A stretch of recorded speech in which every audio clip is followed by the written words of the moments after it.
Alright guys.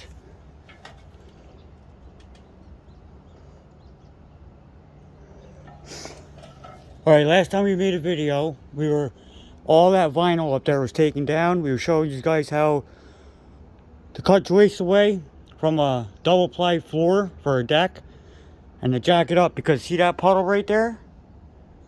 Picture that, but about 5 times worse and about 3 times deeper. That water staying on a deck because the deck is actually sagging in the middle, in the joists. And long runs of joists are actually sagging. So we took all that vinyl down there, we jacked everything up, we got it secured Friday, and there was some rot on this deck above, guys. We seen it from below. Plus, when you stand on the deck, you're able to feel it. See how this drip edge pops up? See that? It acts like a little flap. Well, if that's up a little bit, you're gonna have that much water behind it, no matter how much your deck is pitched. So my brother marked it out, the rotted areas, and we got, that's 1/2 inch white plywood, guys. It is not treated. For hydro stop, they recommend untreated plywood. And they also recommend to keep your plywood spaced at minimum 1/16 of an inch to an 1/8 inch. This allows the wood to actually absorb moisture and expand when it gets hot and cold and contract. So we got it marked out. That's the only rotten spots we found. Another thing we found, but the wood's not rotten, is failing hydro stop right there. That's the second coat. It appears this was done at least once. See that base right there? And you got another coat over it. Did you tell them why we cut around our marks? Oh, we cut around our marks like that, guys. Oh, yeah. So this is Gritty. yeah, it's very gritty, guys. Very abrasive material. Those grits are extremely hard. So what you do is you just mark it out. You cut straight down with your knife.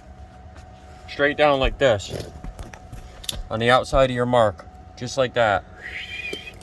And you come in on the inside, because all this is going to be removed, and you cut on an angle like this. An angle, guys, about a 45. And you just tear it out.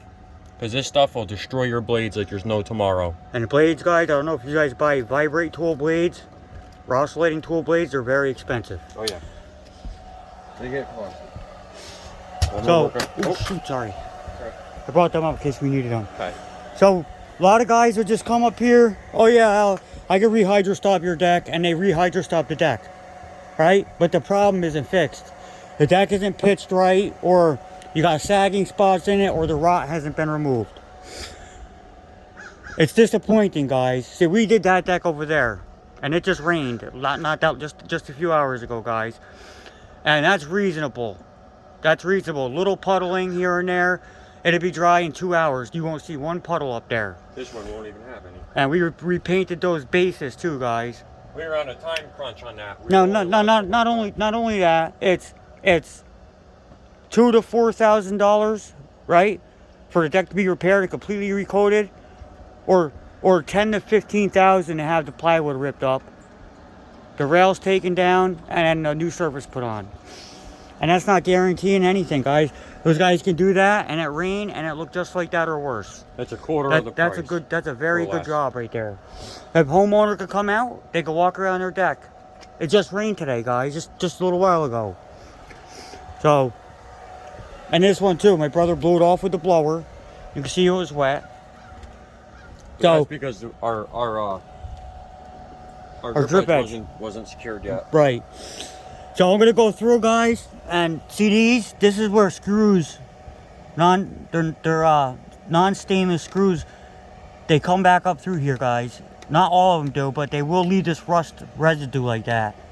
And you see, there's one. They're actually, there's one right there, down there. We use stainless. See those nails? We re-nailed that drip edge, guys, so we don't have to charge $500 to change drip edge. We just re-nailed it. We're gonna go right back over it. The drip edge itself is good. It's just they didn't secure it good enough. They trusted the hydro stop to secure it, is what they did, and it did good for 15 years. It did great. There's a couple little rough spots here. We're going to seal around that post. We're going to Lexel right around it, nice thin bead after it's completely dry. We're just going to Lexel these guys here. Might cut a patch, a very small square patch for that. We'll see. And back this screw out there. And any other screws that I could get a bit on and back out, I'm just going to back out. And this is the base coat, guys. This is what we're going to use as base. Now, we're not doing the whole deck with this. We're just doing all the spots we cut out. We may treat along the edge of that drip edge, the seams of the drip edge. And we might go around the bases of the posts with just that base coat. This, we're going to do a base coat. See these seams right here? We're going to go over them with base coat too. And that's it for the base coat. If this is a fresh deck of all plywood, we would base coat and fabric the whole thing. But since this already has fabric and base coat and top coat on it, we're going to do our repairs. We're going to seal all our penetrations. Make sure our drip edge is nailed down nice and flat like my brother did that one there. We're going to go over those nail heads, guys, with a product we use called Lexel. Lexel, or something called Through the Roof. Very, very versatile product, guys. Says you can use it on water or underwater, guys. But when you're working on a deck, unless you're nailing boards or screwing boards together, never, ever, ever do it in the rain. Make sure it is dry out. If a product says can be used on wet surfaces, guys, don't use it on a wet surface. Just trust us on that. Yeah. For an emergency, oh, it's raining, I got water coming in the window, that's different. You know, but a surface that absolutely must be waterproof. Don't ever apply a product when it's wet. That's right. Unless that product is specifically made for using underwater, such as hydraulic cement. Just don't risk it. It's not worth it. So you could rush through a job and get called back in a month and say, oh, this spot you fix is leaking. You have to tear it all out and redo it on your own dime. Just not worth it, guys. Not worth it.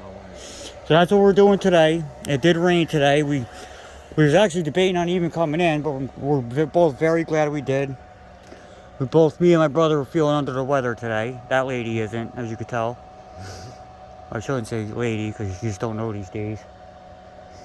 But, yeah, turned out to be a nicer day, and how's it go there? a nice day. It's dry. How you doing today? What's that?